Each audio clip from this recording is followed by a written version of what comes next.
Matt, road wins in the Northwest Conference are always valuable commodities, but this weekend especially, the Pirates pulled out a couple of impressive victories. Give us your recap of the wins at Willamette and Linfield.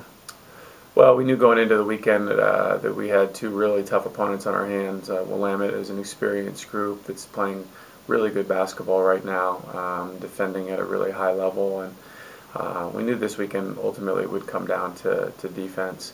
And I thought, after a slow start against Willamette, they jumped on us early. Our guys regrouped.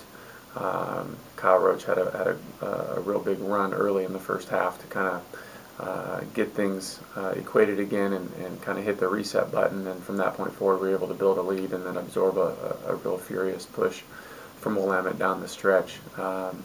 Saturday, again, really tough defense on our part. Our guys held Linfield to 22 points in the first half.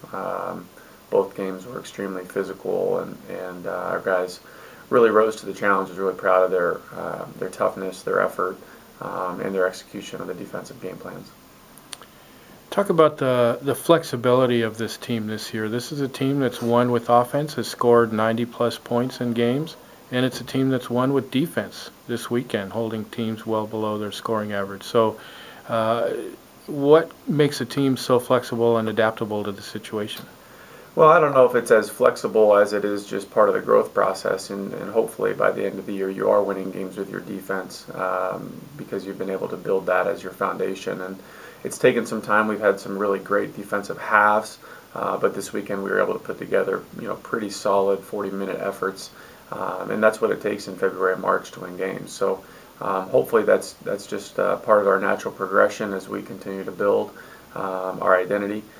We know that when games do go up and down and get transition opportunities, that we can run and play that style of game on the offensive end, but defensively is where we want to hang our hat. So that was great to see this weekend. Talk about this weekend now. We're heading into the second round of conference play, so all these teams we've already played once. What do we expect from Pacific Lutheran and Puget Sound coming into the Fieldhouse? Well, there's no secrets anymore at this stage of the year. Everybody has seen each other once, and PLU is a team that is getting better. They have a new coach, and they're getting more comfortable in their roles and identity as the year goes on, defending really well and trying to kind of make the game muddy and keep things close. So we know that they're a team that's dangerous because of that.